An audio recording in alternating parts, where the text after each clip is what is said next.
This week's episode of The Grid is sponsored by Impix. Shoot today, upload tonight, we ship tomorrow.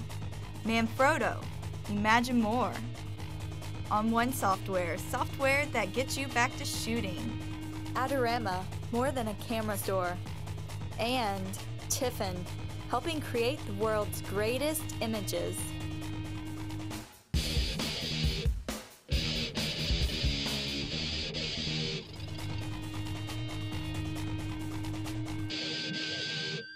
Hi, welcome back to The Grid, everybody. Why?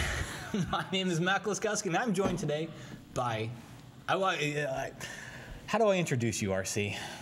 Just say RC, dude. I'm joined today by RC. Hey, everybody, what's going on? How are you? And I'm also joined today by a legendary photographer, Mr. Dave Black. Thank you, Matt. Thank Welcome you, back, RC. Dave. Hey, what's going Great on? to be man? here. Great to be here. So I got to tell you, right before, amongst the plethora of things that happen 30 seconds before we go live, every single show, you'd think we've done this enough times that we'd be better at it, but we're not. Amongst the plethora of things, we have 20 questions for Dave Black, and 30 seconds ago, somebody says, I was just joking around. I said, what's our topic? And we said 20 questions with Dave Black. And I said, okay, cool. Where are the questions? And RC's like, I don't know. So we're in the midst of getting those questions. And then the other thing, can I share with them what we were just talking about? Sure, go right ahead. before? Dave's like, I don't care. Make it worse for me. So Dave's like, Dave looked over at me like a minute before we went live. He's like, are you nervous at all? And I'm like, I don't know. I always get like a little bit nervous, especially when it's a live show, because you know you can't take back what you say, and I usually want to. You usually, I'm with you. But Dave said, yeah, I got sweaty palms, and I'm like, I get all nervous, and I'm like, you're not serious, Dave. And he's like, yeah. Drip. I don't know. Help me out here, but anybody that's out there, when you seem, because Dave has been on the show before, you seem as calm and as smooth as possible, like you've done this 1,000 times. Well, Matt. Yeah, I'm trying to keep cool. Seriously, you do, Dave. You come across like you've done it many times. Well, before, good. so. It's enjoyable to be here. Anyway, so let's get. You're starting to tear up a little bit. All right, so a couple things before we jump into the show here. First, let me introduce our international ambassador. Close enough. ambassadress. Ambassadress. It's like ambassadress. Ambassadress. There you go. International ambassadress. Ambassadress. Just put it together tighter. Come on. Female ambassador of love. Straight from France. Ambassador person. Nancy Massey. Please, the photo over here from France, right up there you are. Thank you. How's it going over there, Nance? It's going well. Yeah. Everyone is very excited that Dave is here today. And people are chiming in on the live blog, so you're probably going to have way more than 20 questions. And they're also chiming in on Twitter by using the hashtag #TheGridLive. And Sweet. Glenn is on, and we were all just saying congratulations for a killer guest post today. Oh yeah, he did great. That was amazing. All right, so what the heck are we talking about guest post? If you haven't been by Scott Kelby's blog today, make sure you go by scottkelby.com. Every Wednesday he has a guest, just do a post on there. So Glenn Dewis, one of our buddies over in the UK, did a post today. And in other news, so part of there, you can see it on the screen. Who am I? It's What Glenn. am I? What am I? Who am I? What am I? Male-ish. And Glenn will be at Photoshop World. So if you haven't signed up for Photoshop World, we're in Washington D.C. toward the end of December, and you can still sign up. And I think there's still some hotels available too for right near the convention center. But make sure you check that out, and Glenn will be there with us. Nice. And other news. So one of the organizations that help us bring you the show for free, by the way, is the NAPP. So big news this week. We launched basically a brand new members site. Cool. And, yeah, it's really cool. Our web team, Very cool. Our web team has worked on this thing for a long time to try to make it. If you went to our old NAPP member website, there was a lot of stuff on there, and there was almost too much stuff. Like you never really knew what to go to. You never knew what was new because there was no way to know, So the web team really did a lot of work on the new website, and it's streamlined. It's kind of in a blog format.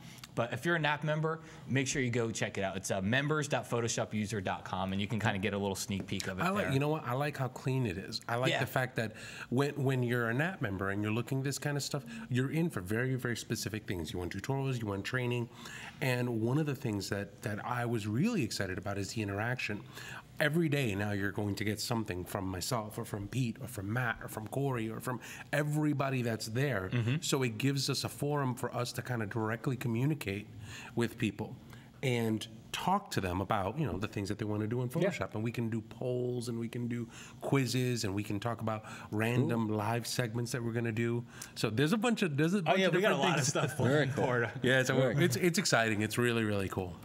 So and don't forget naked pictures. Yes. Yeah, somebody wrote on the screen. Yeah, there's naked pictures on there too. Now? Yeah, we added them. Don't get your phone out okay. now. Here, borrow my I tablet. was nervous before, but I'm really nervous now. But you know, I don't want to belabor the point. But you hit it on the head, which is in the old NAPP member website, we were basically just putting up tutorials, and we'd put tutorials up every week, and it was hard for there to feel like there was this communication back and forth. And with this new site, all the Photoshop guys and other people as well will be on there, and it gives us this way to kind of communicate back and forth. So very cool stuff. Make sure you go check that out. Cool. This just in, Matt. Hey, Matt, This just in. I have 20 questions. It's not 20, it's 11.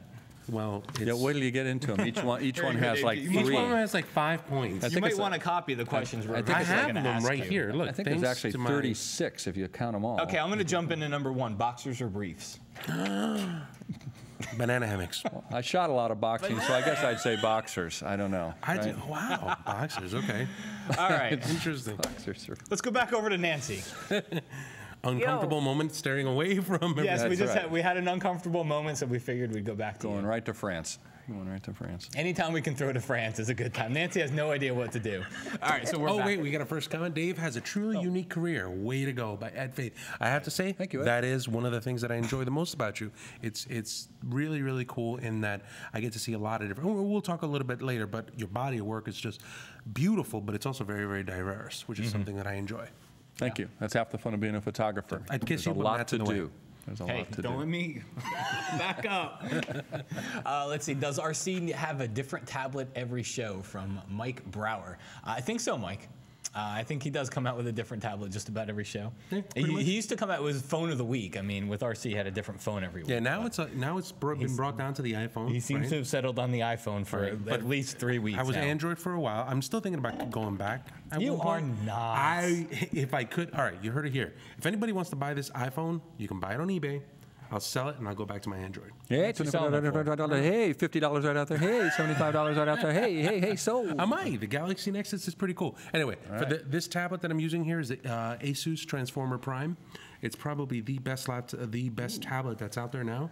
Really, really cool. It's Sounds like a movie. You know what? There's an actual website that has a random name generator, and it's an Android name generator. And one of the things that I think sucks about Android is the fact that they have all of these different Asus Transformer Vengeance Pro G1 HD. Yeah. And you're like, I can't wait for that one. And I'm like, oh, okay, what? Never Or the mind. iPad 3. Yeah, so it's like yeah. you know, but this is pretty good. This is what I'm really excited about is a couple of different apps that we want to play with. So it's decent. I like it. And I like how you have it in an actual iPad case, like a Yes. little holder. That's right. From You- Element case, actually. Right, you can't. I'm Very lucky it's chic. not like melting. It's doing that. Not iPad. No. I love that Element case stuff, though. So. Just, All right. So what else is news? We're going to take a quick break in a second here, but WPPI this week. Right. WPPI. Anybody? How was it? Send a comment out there if you went to WPPI. Leave a quick comment. Bring it in. Let us know what your thoughts on the show were. How was it? It was the first time I'd ever been. So. Really? I've been to Photo Plus a Wow. bunch of times. I've been to Imaging a couple of times, Imaging USA. I've been to Photoshop World many, many times. And so WPPI was the only show that I'd never been to. So, and I wasn't teaching, I wasn't doing anything. I kind of went out there just to go absorb the show and just to kind of, see what Very everybody cool. was buzzing about and everything. So from what I heard, I'd never been before, but I heard it was bigger. Everybody said it just kind of felt like there was more people there this year, so it was bigger. My first experience was a little disappointing because I think it was the first person I went to see. I think it was Jerry Guionis. I think I went to go see Jerry Guionis at one point, and I got there. This class started at 8 o'clock, and I got there at 8:05, and I couldn't get in. So that was a little.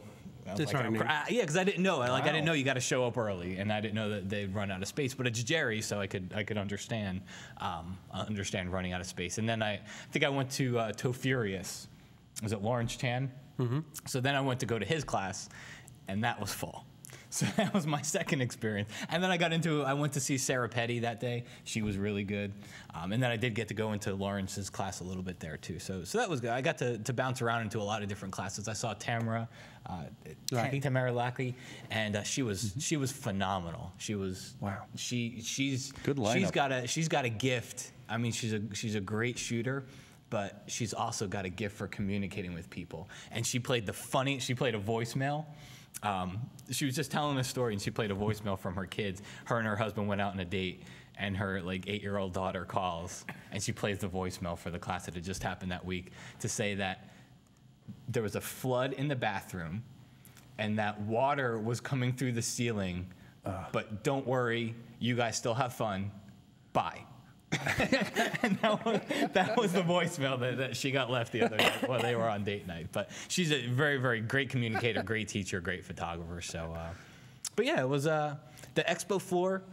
The expo floor was big. I don't know that it was big as Photo Plus. Mm-hmm. I'm not, because they had it in two separate areas, so it's hard to compare. I know the one area wasn't as big as Photo Plus in New York, but I don't know if you put them both together, I don't know if it would be or not. But I noticed the expo area was big. That was always crowded. Nikon was like on the show, a presence. Nikon was not only a presence, but it was mobbed. Well, these two things that Jim raised. Now, how come there'd be so many people there? Right? What Could be happening D4 or with that? D800. Oh, those things. But because a lot of people ask, what kind of feeling and vibe did you get from the show? The MPix booth, the MPix Pro booth, and the Miller's Lab booth was mobbed and they always had somebody speaking there, and that's one thing I noticed.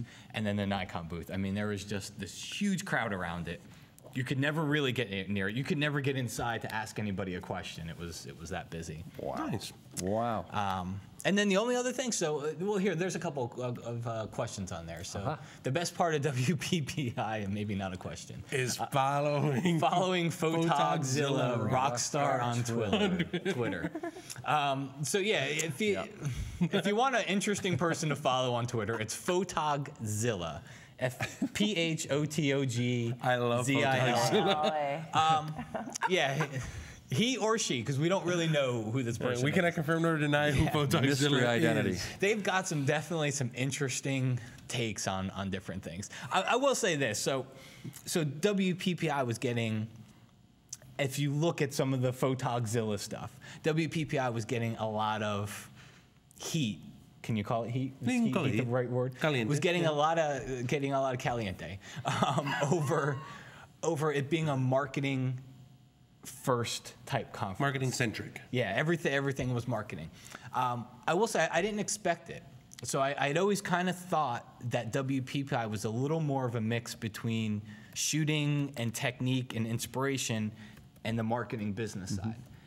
And I'm not sure if it was just the lineup this year. I tried to get around to see a variety of speakers, and this is what I noticed, but it just seemed all marketing and business. So in WPPI's defense, because of what a lot of what Photogzilla was saying, in WPPI's defense, I think that's kind of where the industry has moved. If you look at what's out there, there's a ton of competition, right? I mean, everybody's got a camera now. Every single person with a camera is now your competition. So to go to a conference to learn how to shoot, I don't know that the best photographer out there is always getting the business anymore. Right. But what if you don't know how to shoot? Well, if you don't know how to shoot, then you have to be a really good marketer after that. But I guess what I'm saying is it'd be hard for it to be in the photography business right now and to know that you're the best if you're not marketing and business savvy. It'd be hard to make a living. Yeah. So I think WPPI, I don't know if they intentionally or unintentionally saw that, but that just seemed to be what a lot of emphasis was on. But see, and I think and I think it has to be in some ways because that's how you differentiate yourself. But here's a problem that I have with that, or not a problem, but here's the thing, and Dave, please chime in on that on this. But let's say that all of a sudden I just graduated out of college. I want to go do something. So I just finished getting a Canon Rebel XTI or a 5D Mark II, and I want to have a go at photography. I want to do this. And I go online and I read, well, the best way for you to do it is to shoot at 1.4, get an 85 1.4, get a 5D Mark II, set up a blog, talk to people, and then just show a whole bunch of pictures out of focus. With blurry backgrounds. With a blurry background. Show cute people kissing on a blurry background and blog about it and say that it was awesome. Is that the message? Like, do you go to a conference and you hear that and you don't hear about technique, you don't hear about photography, you don't hear about the craft work that's involved in all of that stuff. Yes, that is where the industry is going, but do they still have a responsibility to go, well, you know what, it's not really all about press releases and Twitter blogs and all of this. And again, I say this as a person who makes a living teaching photographers to get to the web. I'm a big fan of getting to the web. But do you lose sight of that? When you come back from WPPI, if you go, well, you know what I need to do? I need to work on my marketing. If you don't know how to shoot. Yeah. So I don't know. And I say that as a devil's advocate. So what do you think, Dave? Well, I mean, I think you have to have some balance there, for one. I mean, certainly, I think you can't be all marketing and no photographer, and you can't be all photographer and no marketing. I have certainly known some fantastic photographers throughout the 33 years that I've been shooting who were just poor business people. Yeah. They never really achieved any kind of notoriety. They never really achieved a great business flow simply because they just never addressed the business as a business. Yeah. They just thought, if I just get great football pictures, someone will discover me. It'll come to me, yeah. And that's not necessarily true. It can work that way occasionally, but if it does, if they just happen to go, man, have you seen this guy's work or this gal's work on the internet? I mean, fantastic stuff. Once they contact you, you still have to follow up with good business. You know, people always say, you know, if I get like a question from somebody that's in college, you know, I'm in college right now, I'm a photography major, I'm trying to get this done, I'm kind of moving in this direction. Do you have any suggestions of maybe something? I have 2 more semesters to go. What would you say? I'd say, take a couple business classes. Yeah. And they go, business? No, I should be taking some sort of lighting, portrait class or something. I said, no. I said, you need to know some business. My dad was in business, and I think I just inherited some of that from him. I did not take any business classes in college, but I just had a general knack for how I felt business should run, a sort of fairness, and then a balance between the shooting end of it and the business end of it. And it's always worked pretty well for me. Yeah, and you said it. I mean, there is a balance there.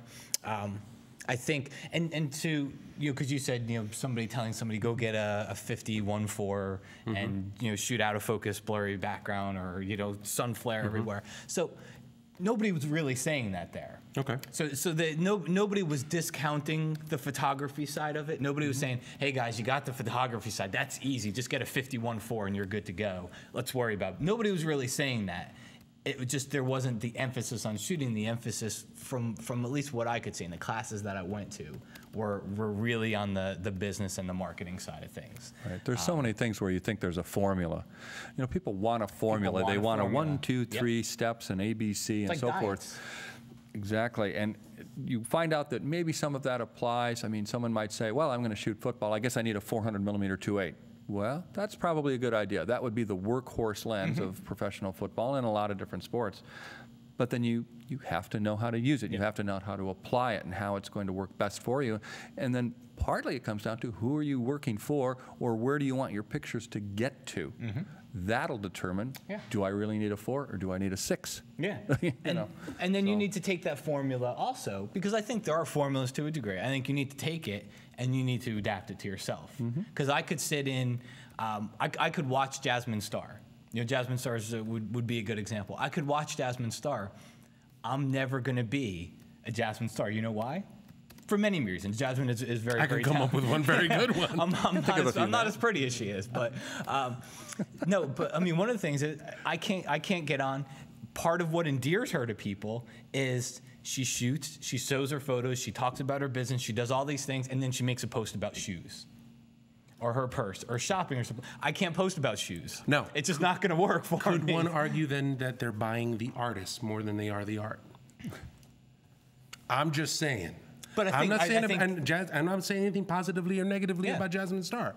I'm just saying that if you were to follow that, you would say that you cannot be Jasmine Star because she talks about shoes and she talks about being awesome and she talks about all of these other things, then that's Jasmine Star. People are buying into Jasmine Star, not Jasmine Star photography. I don't know. I think it's all part one. I think when you buy art, I think when you buy anything, you buy the whole package. You don't just buy the art itself. You buy the artist. You know, when you buy an Apple product, you don't just buy the iPhone. You buy the Apple product. You buy the everything that goes around. Starbucks coffee, another example. So I think it is. I think you buy every part of it. But I think one of the words you might be looking for is branding. It used to be before social media came along and just, you know, everybody's pictures were everywhere and internet and web pages and so forth. Branding could have been your style of photography. You would look at Ansel Adams and you would say, that is his style, that is branding. Did anyone know what Ansel Adams looked like out there? No, probably not. But you know. Because you didn't have web pages everywhere and all the different things. But now today, I think it is important. There's something about your personality, the persona that you're kind of projecting in front of people. In other words, do I want to hire Jasmine Star? I do, yes, because she's vivacious and she's pretty and she's this and she's that and she does these things and she's hip and she's got shoes and whatever she's got, right? Well, that is all part of her branding, and that is the new branding, I would call it today. That's a great point. Like somebody could taser Ansel Adams if they saw him coming at you. It's like all of a sudden be like, hold this guy. I love Ansel Adams. For the record. That's a great point, Dave, because there are, and it goes back to what I was saying in the beginning. There's a lot of great photographers out there, and that's how Jasmine has differentiated herself. Just as we were talking about Jasmine. Sure. She's differentiated herself from all the other great photographers out there because the bride that goes to her website sees that whole package and says, she's the one that I want. That's right. You know? So anyway. Yeah. Very cool. Okay, Cool. so Break time. Break time. We are going to be back here in just a couple of minutes, and when we get back, we will have 10, 20, 30, 50, however many questions we have with Dave Black. See you back here in a minute.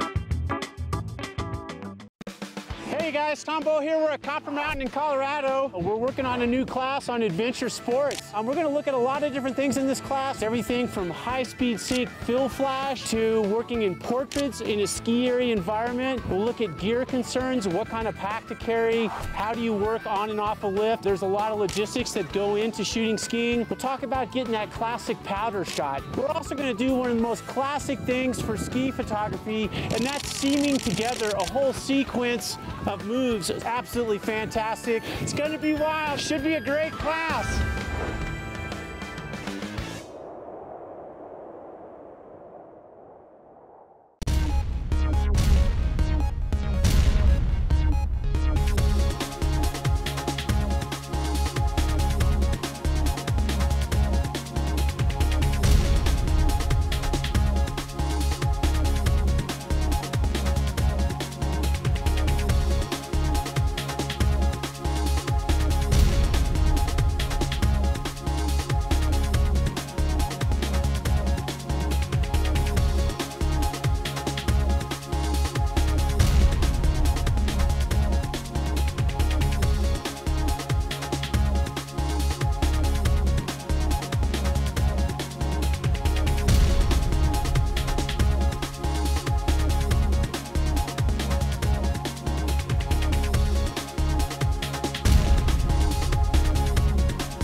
1 back to that. And we are back live. Thank you for that introduction, Dave. We're back live on the grid. I'm joined today by RC Concepcion. Hey, everybody, what's going on? And legendary photographer, Dave Black. Aloha. Aloha. All right, so our topic today is 20 or some amount of questions with Dave Black. A couple things, we do have some prizes for you. We will talk about how we give those away later on, but I will tell you what they are. You want that? Dude, we yeah, won't give it I'm away, all okay. over it. We have night and low light photography from Alan. So this is like hot off the press. So night and low light I didn't photography. see Yeah, Alan that. Hess, one of our buddies. He's usually commenting on here. Alan, if you don't comment on here, we're not going to give it away. Ooh. No, I'm just teasing. We'll give it away. So night and low light photography, and then we also have adventure sports photography from Good buddy. our buddy and fellow Kelby training instructor Tom Bull. Tom Bull. And Love then here we'll get you a copy, Dave. Get me one later. I know somebody who knows somebody. We also have A Day with Jay Maisel, a 2-part series. So this takes both of Jay Maisel's classes. A day with into a Jay DVD set. Maisel. Oh, hold on. You want to zoom in here? Here, maybe that's better. There we go. There you go. And then at the bottom, it says, bonus 30 minutes of never before seen footage. Now, normally, that might sound like a good thing. This is Jay Maisel. There could very well be a reason why that footage was cut and you'd never seen it before. The man uses the F-bomb like a comma, I say. All right, so a couple I of love comments. it. I think he's great. A couple of comments. Let's see. So this Kirk said this. So to what we were talking about before, we were talking about business and marketing and all that stuff. This was in one of Glenn's points on Scott Kelby's blog today. You can be a mediocre photographer and a great marketer and get more business than an awesome photographer who isn't a great marketer. I agree 100%. I do too. Not saying it's right, but I agree 100%. Marketing is still the undiscovered country for a lot of freelancers. This is from Monty Lamontagne. Lamontagne. Did I say it? Lamontagne? Lamontagne. You read the like thing. tang, or like Read the it. juice. Read it. Marketing is still undiscovered. You don't call it juice, really. Marketing is still on the undiscovered country for a lot of freelancers. There's a lot of noise on how to promote yourself, but not as much real information. How to do it is easier to find than how to sell it. Oh, yeah. Yeah. Much. I'd say training on whatever you want to learn on how to do, photography, Photoshop, whatever. I'd say training on how to do it is a lot easier to find than how to actually make a living doing it. I think that's true. I mean, but there's so many elements that go into marketing yourself and to try and get your product out there. Yeah. And a lot of it has to do, I think, with personality. And so each person is a different personality, so you'd have to have a different book for everybody. Yeah. And that's, I think, partly why that's difficult to do, Yeah, is to get no. people in there. But you have to keep working at it until you come up with what things are working for you. And part of that, I think, comes from going to something like the Photoshop World or WPPI or something like that. And I think it's an old term, networking. I mean, you have to get around, just ask people, just ask them, see what they go. There was an era where photographers would never share how they did anything. It was just a sealed up. I know that's hard for you guys to believe, probably, but it was sealed up tighter than a drum. And now it's out there more than ever. A lot of people are very willing to talk about it. So those that you admire, those that you see their work out there, I wouldn't be bashful about saying how do you do that? How did you get that out there? Absolutely. They'll share. Cool. All right, Dave. All right, I've Matt. put this off long enough. Okay. We are about to begin The 20 questions. some number of predetermined questions with Dave Black. You take question number 1. I take question number 1. Dave Black, state your full name. Are you kidding me? Did you write that? Yeah. Okay. What is this, Dragnet? What is this? State your full name. David Allen Black. Okay. Very good. Where were you born? Green Bay, Wisconsin. Really? Go Packers. Okay. Why Not did a I think that Packers you fan. I were don't always know in why I just said Colorado? woo-hoo. What's that? Why did I think you were always in Colorado? Well, I He mean, lives I've in lived there for Colorado. just about ever now, but Really? Oh. born in Green Bay. That's Nice. right. Now, were you always interested in photography? Is it always something that you've always wanted to do? That's a or- question, by the way. That's a good one.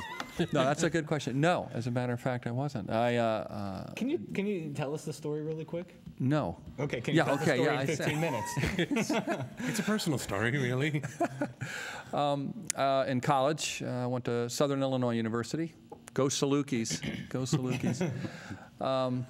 was a graphics design major and studio drawing, so I had a double major, and had to take a photography class, just basic black and white class, to fulfill the graphics design major.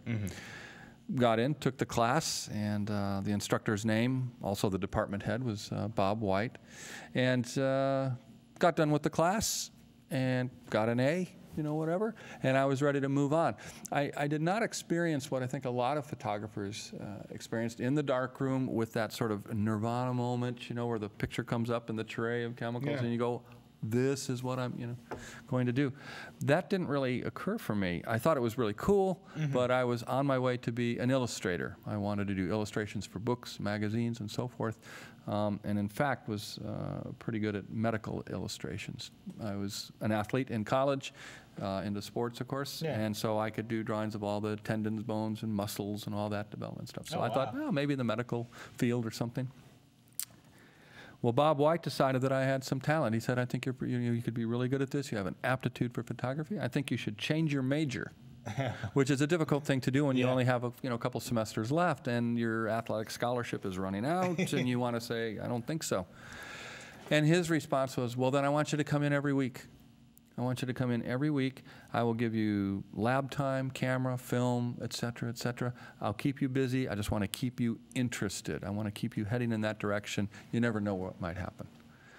And so for the next semester, I'd come in every week, and Bob White would just say, hey, there's a basketball game going on tonight. Here's a camera, here's some film. We'll meet you back here when the game's over, and I'll help you in the darkroom. We'll figure everything out. He took his own time away from his family, you know. I'm sure he had other things he could have done, and he would come back, and then we would work on projects like that.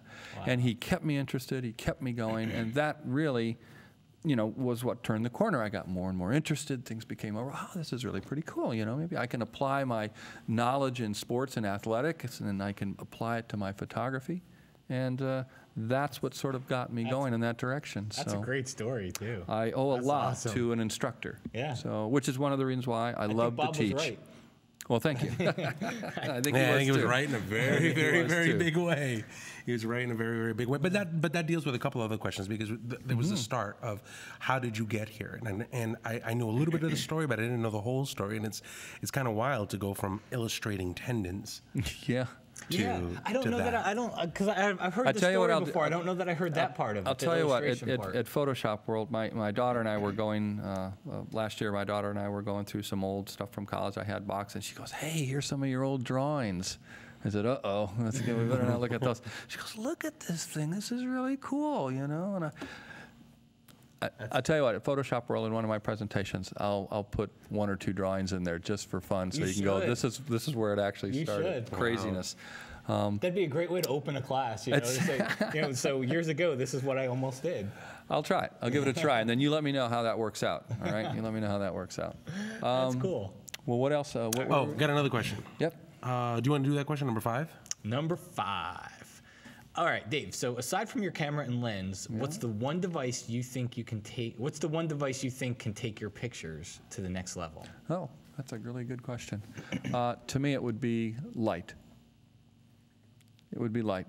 And although you know, 33 years shooting sports, a lot of my sports work has been lit, either with arena strobes, you know, up in the catwalks of the arenas, lighting basketball games and so on and so forth, but that also involved portraiture, of course, all the athletes, players, coaches, that sort of thing. And then has led to speed lights, which is more high-speed sync work, plus I also use the Pocket Wizard Flex system, the TT5. That is also high-speed sync work if you need, you know, large power pack work. And then light painting. So lighting has been a huge factor in my photography forever. And I think no matter what phase or discipline of lighting you're using, whether it's speed lights, larger power packs, that sort of thing, or in some cases light painting, I think if you know how to control light, if you can control light, then you can control your audience. If you can control your audience or the viewers of your pictures, and that's what pulls them in. Light is gonna pull people into your picture. I always say that humanity, it's just built in you to be attracted to light. You cannot get away from it. It is part of human DNA. You just will be attracted to light. You have a dark room. And you're going to walk toward? We're going to walk right toward the light. If there's a lamp on in the dark room, it's like your eye will just go right to it. So you can direct your audience. You can guide them into your pictures. If you can guide them into your pictures, then you have an audience. If you have an audience, That is what magazines want. That's what advertisers want. That's what anybody wants. They want that audience to come up. Can we go back a picture? Oh, here we go. That was a perfect example. There's Jonathan. That's a perfect example of what you're just talking about, too. To me, you can take something that is perhaps not that exciting, but if it is lit, I'm going to even back up farther. If it's not even lit well, but you have used light to some degree, it's better than not using any light at all. Now, there's nothing wrong with natural. I love natural light too. I, of course, love, beautiful golden hour and all that sort of thing. Love to shoot with that. But when you learn to control it, then you have something special. That is a key element. And it's a key element today because it's hard to find people who teach it or can communicate it so that others can do it. But that is a great frontier for you, a big frontier. So I'm going to insert a question here. I'm going to kind of bounce off of what you just said. So because somebody said, aside from your camera and lens, what type of equipment or device would take your picture to the next level? So I'm going to go a little bit more techie here and say, if for the next month, somebody said, Dave, you can only take one type of light out with you, of all the things that you might have to shoot over the next month, what would you take? I should have written this question down. That's a good one. That's really good. That's a good one. Well, boy, you get torn between that. If I was going to stop some action, et cetera, if I didn't have I'll back it up. Light painting are long exposures. Yeah. So your subject has to remain still. Which, by the way, you're here, but just so Dave is here doing a light painting class this week. That's right. That's kind of one of the reasons why we have him on the set today. He's doing an actual class for Kelby training. You did one before, but this is part two. Part two of this class on light painting. You basically start with a dark room and you take a flashlight and you start painting something. Exactly. Well, those are all long exposures, so I'd say I love doing that, and I think it makes just beautiful imagery. I think in a realistic sense, probably a speed light. I use the Nikon flavor of camera and products, and so that would be an SB900 or SB910 or something like that. A speed light. You can do so much with one speed light. It's just good ridiculous. Choice. Yeah. Cool. All right. Let's see, what do we have here? Oh, this one was really, really cool. We talked a little bit about this one. So DSLRs are everywhere. Right. Everybody seems to have a DSLR camera. I got one right here. That's right. That's a good one. And with all these cameras everywhere, there's the general idea that anybody can be a photographer. Everybody can be a photographer. And to a large degree, you can. I mean, these cameras are phenomenal pieces of equipment, do a lot of heavy lifting for you, more so than they did 20, 30 years ago. Sure. What happens? Is this a good thing? Is it a bad thing? You talk to some people, and people are like, "Oh my God, this is the death of photography as an art," or "This is the death of this," or "Oh my God, I can't believe it. Everybody can be a photographer." There's all of this noise about being good or being bad. Just what do you think? I mean, you've been in this for a bit. Well, it is not the death of photography. That is for sure. The opposite, I think. Think of the things that separate sort of I will call it the digital revolution from the film revolution, film age. Autofocus is probably one of the major things that came along about 1995. Autofocus. Yeah. And I'd say at that time, actually, Canon had just terrific autofocus capabilities already. Yeah. Nikon came in more late 1995, 96 or so. That single element changed everything. It just, there were things that people just couldn't do, so they wouldn't approach photography. I can't follow focus. It was unapproachable. I cannot follow focus. I can't use a 300mm lens and follow focus on a hockey player coming at me or a runner or something. I can't do that. Yeah. I can't even, to manual focus on a bride and groom just walking up the aisle took a great deal of skill. To manual focus in a low light situation like that. It just would. When that barrier came down, then to me, people who had great minds for photography but could not manually do something, all of a sudden, it's like, who let the dogs out? Unleash the hounds. Yeah. Here come people with great ideas, artistic vision for great imaging, great picture making. The only thing that was holding them back is that maybe they couldn't manual focus, or maybe they couldn't figure out exposure because it was all manual exposure, right? When those elements got taken out, I thought the marketplace for just these much broader ideas, whole new visionary group of people came in, and I'm thinking it's the greatest thing going. You know, there are those. That's a great point. There are those who come along and say, you know, well, I'm really upset about this because all these people are taking pictures, and now there's a lot more of them, and I can't make a living anymore. And to that I say, well, just improve, get better, try something different. You have to, you know, your comfort zone isn't going to work anymore necessarily, and maybe that's kind of hardcore, you know, language. It's like I'm being tough on you, but I'm thinking. But that's the cool thing about photography is that you can do something new every day. That's what's so great about it, you know? And I mean, that's why I like it, right? That's a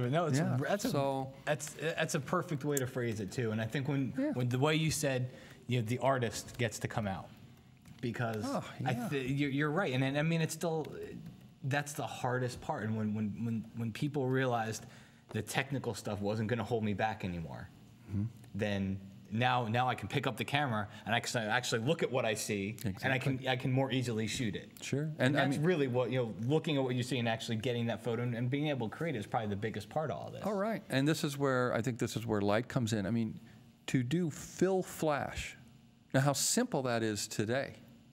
TTL. TTL mode, fill flash. That'll do a fantastic job. To do that all manually, with manual flash, manual strobes, you know, holding the light meter out there, and so on and so forth. I can remember doing that, and I'm thinking, man, is this complicated? How do these guys do this, you know? And I thought, and then you'd go, hey, you know, you're pretty good at this. How do you do that? I said, why would I tell you? That would be the answer that would come back. I'm not going to tell you. You're a competitor of mine. I'm not going to help you at all. I mean, literally, that is what photographers would say. Today, it's like that's where lighting today, I think, is just so great for people to just, you know, set out on that adventure, get yourself on that adventure. Isn't that funny? Lighting's great. What you just said, you know, I'm not going to tell you, and today, that information is almost free everywhere. Yeah. You know? I mean, you have people giving that information for free on their website, on their blog, wherever. Almost daily. And see, and what I've always thought about that kind of stuff is a lot of the time when people talk about the cameras are everywhere and everybody's a photographer, therefore the industry is almost kind of like flooded. It's like flooded in mediocrity, right? The general argument that they make. The technology got easier. The technology. It was never about the technology. It was never. It was always about, like, when you walked into becoming a photographer, there was a picture in your head. There was a picture. There was a scene that was in front of you, and this box that's in the middle of it is the mechanism by which you realized all of that stuff. Your idea is still the most important idea. Like, what you want to do with the picture is the most important idea. The technology is just secondary. So everybody could learn how to become a photographer. But it's really just, it's you as a person. It's what you are going to do. You know, what are you going to do with your vision? What are you going to do with your idea?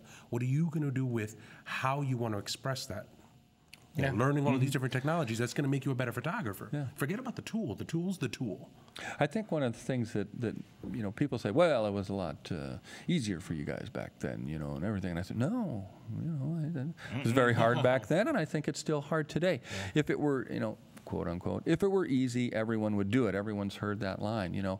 Today, I think it's like, to make great pictures is still difficult. It's still a challenge, and that's what's great. If it wasn't a challenge, then we'd go do something else, I suppose.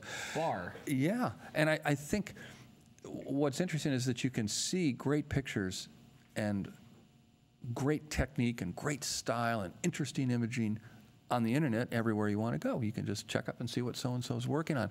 And so it gets maybe more difficult to come up with something unique.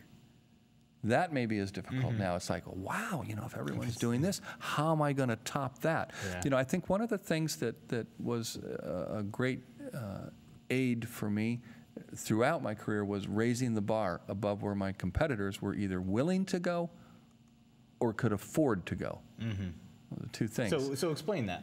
Well, early on for me, when I started doing some lighting, I realized that Sports Illustrated would shoot basketball games, and they would be strobed. They would be strobe lit. They would be lit basketball. I don't think sports looks, I think it looks at its best indoor sports looks at its best when it's strobed. It just looks fantastic.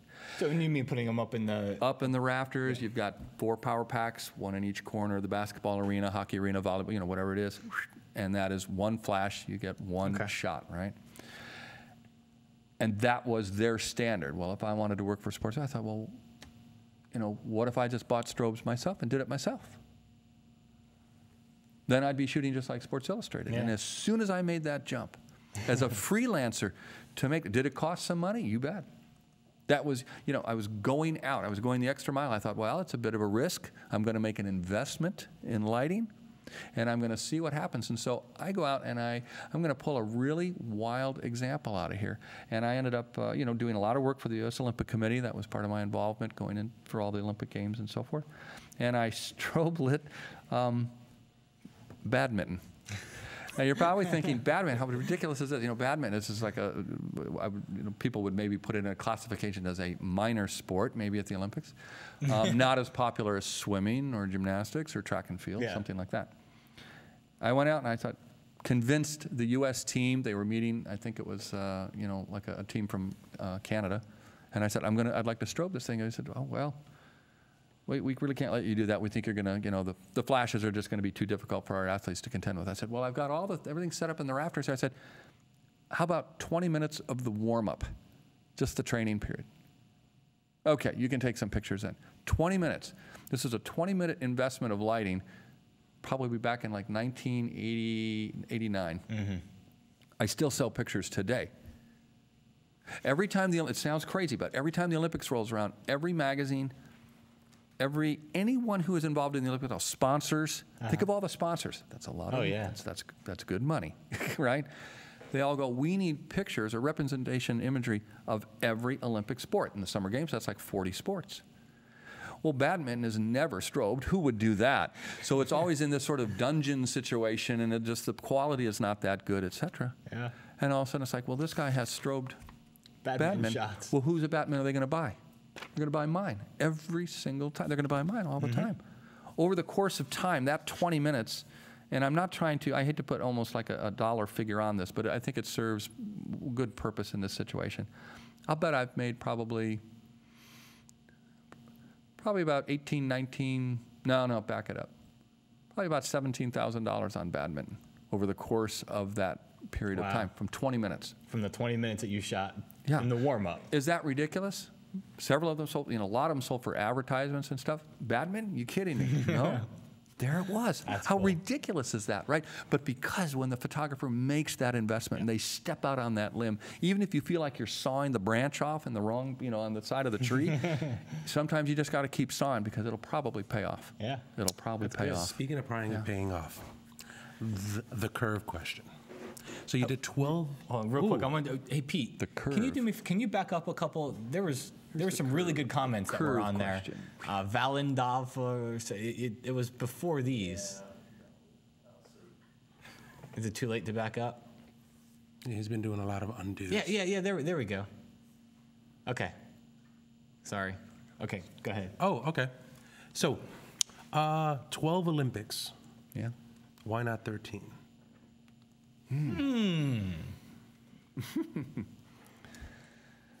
It's a really good question. And I have a really good answer, and I'm going to get to that in just one second here. Okay. Do you need to take a break yet? Do we need to take a break? Well, yeah, we probably should take a break. We can take a quick break. We'll take a break. Wow, I mean, like, we'll take a little Robin on that. Okay. We'll take a quick break. We'll be right back on the grid with 12, not 13.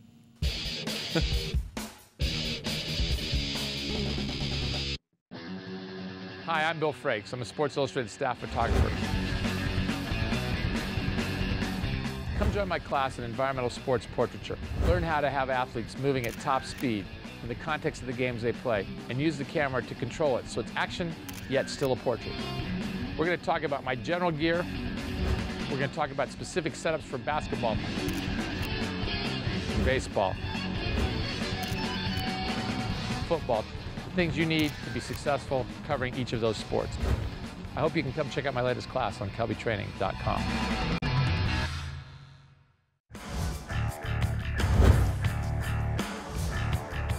My name's Tim Wallace. I work as a commercial photographer. I'm based in the UK. Cars fascinate me. They're almost like people. They're like characters. They have a personality. Photography is about creating one single image that gets that message across. It doesn't matter what the shoot is. The finished image is in my head before I even start. Just look at the whole aspect of just light and creating a mood and creating something different. I like people to look at it and be inspired. It's up to me to create an image that makes the hairs on the back of your neck stand up and think, I want to be that person next to that car. So my name's Tim Wallace. Come and check out my courses on inspired light and automotive photography at kelbytraining.com.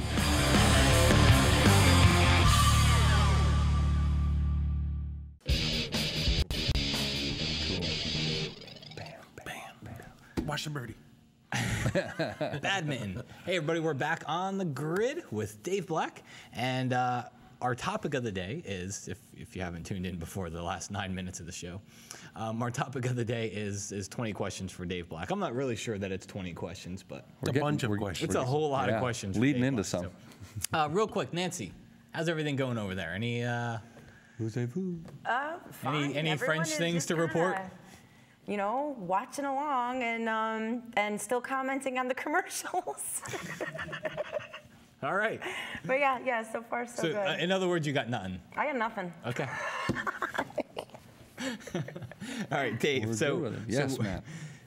when we last left Dave, RC had asked, Dave Black, 12 Olympics, why not 13? That's a great question. You'd have to know something about me personally for the answer to make complete sense, I think. You know, I'm a man of faith. Mm-hmm. And getting into the industry itself, taking the job way back when for the U.S. gymnastics team was just something I felt just deep down when the job was offered, and I was coaching at the time, and I was going to move from coaching into photography.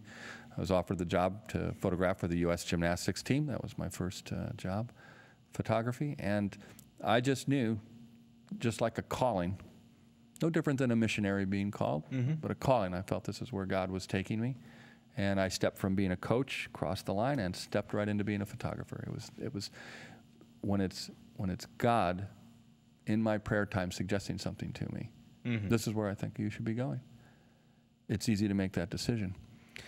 At the 2004 Summer Games in Athens, working for Newsweek, that's who I did most of the Olympics for, was for Newsweek. And Newsweek goes off deadline before the closing ceremonies. It's a little known fact. I have never photographed the closing ceremonies. Because Newsweek would be off deadline at that point, and they have a big dinner at the end of that, right? The magazine is closed, so nothing will make it in. So there's 20, 22 people or so. The entire Newsweek office is there. You know, we're in Athens. We're having dinner at this restaurant and so forth. And there's a big screen TV up and watching the closing ceremonies on TV. And here we are. We had a good time and whatever. Great issues for Newsweek. And China comes out to do their 15-minute show. This is what's going to happen at the next Summer Games in Beijing, right? And here comes China. They get their 15 minutes to say, ha-ha, here's the next Olympics. And it's going on, and everybody's watching, and everyone's in a festive mood and that sort of thing. And I just said, God, just thank you for letting me be here. Just trying to be thankful, for the whole situation. And I just said, am I going to go on to Beijing? And boy, just like, no, I'll have something better for you. I thought, well, something better. What could be better? I'm thinking in my head. What could be better than shooting the Olympics? What could be better than shooting World Cup and the World Championships and all these things that lead into the Olympic Games, working for Newsweek? I love these people. It's considered making, when you get to that, that's what everybody lives for, right? But I knew, just like I knew to take that step from being a coach into being a photographer, I knew that this is where God was placing me. It was like it was time to move on to something else, and I believe something better, which it has been. Now that sounds crazy. A lot of people, when you leave a job like that and that kind of field, people just make up their own Answer is why. Ah, he'd been there before 12 times. I guess you've seen it all, haven't you? You know, just another Olympic Games, right? No. They're all different. No, they're all great, you know, and I loved it. I was already contracted for 2006 with Newsweek. That would be Torino, the Winter Games. That was my last game. And I mean, I was on fire for it right up till the very last event. That would be Apollo Ono winning the gold medal. That was my last event for them. That was the end of the Olympics there. And I was just as excited then as I was when I shot Mary Lou Retton in 1984. And then all of a sudden I realized, well, that's it. God's got something in store for me. What's it going to be? And it turned out to be this huge adventure into lighting, into light painting, into teaching. I love teaching. I love teaching. Did you never? Well, you coached, so I guess you already had. Already had the groundwork for teaching. I have a coaching style, probably when it comes to teaching. If you've listened to me on either Kelby Training class video or at Photoshop World or some other workshop, I do tend to be more like a coach. But this is why I stopped at 12. That is the real reason. A lot of people will come up with their own reasons. TV was in the way all the time. All those TV guys, you couldn't get the pictures you wanted to get. No. You work around that stuff. You get great pictures anyway. You loved every minute of it. It's just you knew there was something else. There was something else. Felt like the Lord was telling me it was going to be better. And I thought, man, if it's better than what I've been doing, this is really going to be something. And it has been. It's been better. It has been. Here, take a look at a couple of questions here that I thought was really good. Somebody had said something about shooting the Olympics enjoyable or stressful? I think we've already talked a little bit about that. Yes. Yes and yes. Absolutely the most enjoyable thing I've ever done. There's no question about you, but you will never work harder but have more reward. It's just, I think Peter Reed Miller at Sports Illustrated sized up the Olympics pretty well. He said, shooting a day at the Olympics, just one day at the Olympics, is like shooting 3 Super Bowls in one day. And you're going to do that for 16 days in a row. Wow. And I thought that was a very, very good analogy. I thought, nice. Is it stressful? You bet. Lose weight? You bet. Totally stressed out because you're on deadline 3-4 times a day because you might cover swimming in the morning, track and field in the afternoon, gymnastics in the late afternoon, and then you might go on to swimming and diving again at evening. And you're on deadline, continually on deadline. Today, with the idea that you have to, download cards, send your pictures off to your editor and so forth, it's even worse. When it was film, you just handed rolls of film went into a pouch, marked Newsweek, a courier came along, you handed it off to the courier, they took it to the lab, away it went. Done. Now, boy, I think it's even more pressure cooker than ever. I bet. But enjoyable. That's cool. Enjoyable. That was high mark images. Thank you so much for that. Now, hey, Ed Moxley, 49. If Dave could only photograph one sport from now on, which would it be and why? Wow. All sports are great. Badminton. Badminton, yes. No. Table tennis. Never call it ping pong. Let me tell you right now. Never call it ping pong. You will get a paddle. I still shoot horse racing. Still love horse racing, and I think it's probably my favorite sport to shoot. Love horse racing. Triple Crown. Spent a lot of years doing Kentucky Derby, Triple Crown, so forth, and did a book on horse racing. Did a decade of horse racing photography. So it offers you everything. A day at the races offers you everything from sunrise, actually pre-sunrise, pre-dawn. Horses are out on the track, and so you have a racetrack real close to here. So I got to shoot one of these days. I got to shoot a day a few years back. Did you like it? And it was a lot of fun. It was a lot of fun. I mean, you could get addicted to it because every race was different. I see something. I see day at the races. Yeah, with Dave Black. That'd be cool. There we go. Got Barbaro up on the screen right there. Great. So horse. I got this is just a funny side note. Years ago, I stopped by the horse track one morning. I drive past it on my way to work every single day. So I stopped by to place a bet. And I have never placed a bet. I've never have either. And it's a good Not thing. in horses. I wish I could say I've never predicted a winner ever. But I stopped by. I was just driving by, and the horses were out. And it only goes from December through May here. Right.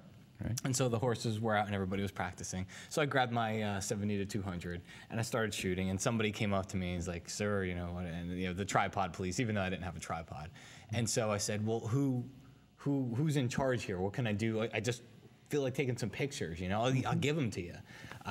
And so he gave me the name of the guy that was in charge. So I stopped in to see him one afternoon, and he knew who we were. Had no idea that he's about what, a quarter of a mile away from our audience. But he knew NAPP. He knew the Photoshop. Everybody that worked there in that department knew NAPP. And so then he let me come out for a Saturday, and he got me on the inside track. See. And so that was cool. And then he calls me up a few weeks later, and he said, "Hey," he goes, "we have like a stakes race coming up here," and he said, "Oh, great, T-bones, fillets, yeah, bring it on." He said, "I don't have anybody to cover it." The prime rib. And so he asked if I would come out and cover it, and I think Scott even came out with me. So we went out, we covered it, we shot the whole day. The last race of the day, the guy that won the race, and I don't remember his name now or anything like that, but the horse that won the race, I remember thinking that, you know, everybody was congratulating him. I remember thinking that this guy was so the jockey was so congratulatory to the horse. Yeah. You know, he's just, people were congratulating him, and he's pointing at the horse like, no, no, no, and he's patting the horse and everything like that. So fast forward a month later, I'm watching the Kentucky Derby. And the Kentucky Derby ends, and the horse that won. And I'm sitting there, and I'm looking at the guy, and he's like, you know, and he's patting the horse on the back. I'm like, that was the dude. I go grab my laptop. I'm showing my wife. I'm like, that's I shot that. So that's my little horse race story. It's exciting stuff. If you've never been to the races, you don't have to say, well, I'm not even into races. I'm not into gambling or wagering. All that. You don't have just pictures. We're just talking great pictures. Great pictures. All right, so Dave, a couple. They're giving us the wrap it up sign. Let's go through a couple of quick ones here. How long, Dave? What's the longest you've remained in one place to get the shot? Rob C. asked that one. That would be the ladies' Olympic finals in Torino for figure skating. Photo positions were just dreadful there, just dreadful. Really limited as well. I stood on a step, like, you know, concrete steps going up. I stood on a step. I was there at 7 a.m. Ladies' finals began at 7 p.m. So my equipment went down at 7 p.m. and basically the guy behind me who was shooting for Getty, we traded off watching each other's gear, holding our spot, because it was that valuable. And it was a prime location for 3 of the skaters out of the 4 that would be making it to the podium. That particular skills and elements would be coming directly at us. It was worth the wait. 12 hours? Yeah, wow. But that's sometimes how it is. Okay. So what's the most? What's the moose? What's the moose? What's the most unusual location that you've shot? Where you've shot? And this is by Vlad Andreev. Yeah, I think not only unusual, but I'd say spectacular was probably Uray, Colorado. I did ice climbing series there, and it was all light painted ice climbing. It's Uray is like ice climbing mecca. You know, climbers come in from all over the world. All the top ice climbers around will come there, and it's about maybe 6-7 hours from my house, and absolutely fascinating. Wow. Beautiful pictures, fascinating. And we ended up light painting. It was a commercial project, and we ended up light painting guys after dark. Oh, there you go. Now, yeah. Oh my goodness. There you go. Wow, that's cool. Oh my goodness, that's just. That's oh man, I want to be there now, and I don't like the cold. But that's big time lighting. Wow. That's a big area to light. All right, and so let's finish with one question. I think this one's pretty cool. So the last one that's up there. What is something that's calling you to photograph that you haven't yet? Wow. Perhaps I ended on a bad question. No, it's a good one. It's working with my daughter. Yeah? She is a photographer. She's living in, her and her husband just moved to the Big Island of Hawaii. Oh, cool. Right? And she is taken her photography. She does weddings, portraits, so forth. And she lights most of that, right? She's already doing lighting. And who she learned from, Dave? Well, Bob Carey was one. She went to Gardner-Webb University for 2 years, and then she finished up her junior and senior year at Colorado State University. Cool. But I want to work with her. She's asked several times. She said, is there any chance you'll ever be able to help me in this? And I have assisted for her twice. And I'll tell you, as a father, just proud moment. I bet. Proud That's cool. moment. I don't mind holding the softbox right there and being quiet. That's great. It's a pretty good deal. But she talks about possibly going into business, and I know that sounds wild, but that would be a great adventure for me. That's awesome. I met, we were talking about WPPI earlier. While I was out there, I met two wedding photographers, Joe and JP Ilario. Okay. They're New York based, and it's a father-son. I'd say JP is the son. I say he's maybe, in his early 30s, right around there. And I met his dad, who's a character. But, I was talking to JP for quite a while about it. And I said, what's it like shooting with your dad? And he was going through, but I mean, it just sounded like, like you hear that story and you're like, gosh, it was be a great experience to be able to share with your kids. I'll tell you, if you don't have kids, you maybe don't know or understand what I'm talking about here. But I'll tell you, it's a great cool. That's Haley Hendrickson Photography. All right. Nice. So I just got to say, I'm like just looking quickly through the blog post. It's been a blast. It's been a blast having you here. Thank you. It was one of those things where we were just like, you know what? Dave Black is just one of these guys who's just absolutely inspiring as a photographer. He's an amazing photographer. But I think I can speak very, very clearly, very absolutely for everybody that you're an amazing person to just be around. You're an amazing person to listen to. You're an amazing person to learn from. And Thank you for those kind words. That's very nice of you, RC. In this day and age, your voice just cuts right through, and it's one of those things where I'm always very, very happy to see you here. Well, it's a pleasure to be here. I always enjoy coming down and working with you all here at Kelby Training. We like it too, Dave. All right, man. All right, Nancy, we have a couple of prizes to give away. We sure do. It is time for the giveaways. Yay. So our prizes today are the J. Mizell DVD, Alan Hess's book, and Tom Bowles' Adventure Sports book. Cool. So what you do is go on the live blog, give me your name, your email address, and the prize you want to win, and I will go through and select random winners, and we will email the winners, and I'm talking with my hands again. And Nancy's about to fly away. Woo! All right. There were cool. Some blog posts. People were just like, I was glued to the computer for an hour. I can't believe it flew by. Yeah, this is amazing. It's 5:07. Is Dave teaching at Photoshop World DC? Yes, I am. And also, so you're teaching at Photoshop World DC. Right. You've got classes over at Kelby Training. Light painting. You've got speedlight classes with motocross and amazing stuff. We have a football class coming out. Football. You did a live football shoot with Scott Kelby. So you guys went out and shot a football game. Absolutely a blast. About the whole, I can't wait to see that one. And then also you've got a workshop coming up in Moab, right? That's right, with Jeff. A light painting, the one that I can't go to. Dying to go to. He's doing light painting out in Moab with the star. So I love star trails. I always love that type of photography. I love Moab. I mean, I've been out there 2 or 3 times. Photo workshop. I'd love to go to this and I can't. It's going to be a good one. The digital photo workshop with Jeff Limbeck is going to be great, and I'm going to be doing light painting each night out there, and we are going to have a blast. With the arches and the star. You got it, man. Killing me, Dave. You're killing me. I know. Killing me. And I like, it's not even like I could maybe go if I reshuffled something. Like I absolutely can't. We've got one in Jackson Hole with Jeff. That's in September, right? Yeah, you could make that one. I might try to make that one. But I really want to do the Moab one. What's the website for that? thedigitalphotoworkshop.com. Thedigitalphotoworkshop.com. RC's going to double check that. It's a long business card. It's like this. It's long, on your, it's on my website. You can it's go on, to it's on Dave's website. So just go to you can go to my website, go to and, Workshop at the Ranch. That's DaveBlackPhotography.com. Just click Workshop at the Ranch, and at the bottom of all the articles is there's a list. There it is. They found it. There you go. That's Bingo. the one. That's the one I can't go Either to. way. Find it either way. It's going to be a great series. I wish I'll get out there one day. I just might hire you one day and just say, Dave, let's go. I'm up for it. Let's do it. Let's do it. Dave, thank you very much for coming by. Thank we you. really appreciate RC, my man. right back there. Oh, God, it was great. Thank you very much. I appreciate it. I know everybody else out there does too. So I second everything RC said, and just being glued. You just want to sit it's hard for me because I just want to sit here the whole time and just listen. And so it's great. And Nancy, thank you very much for holding down the fort over there. Thank you too, Dave. Everyone is, I'm speaking for the entire audience. They're like, go another hour. Yeah.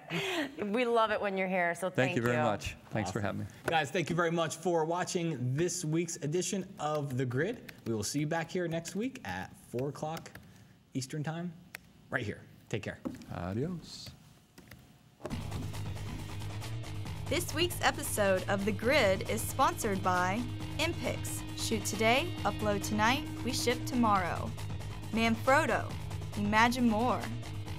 On One Software, software that gets you back to shooting. Adorama, more than a camera store. And Tiffin, helping create the world's greatest images.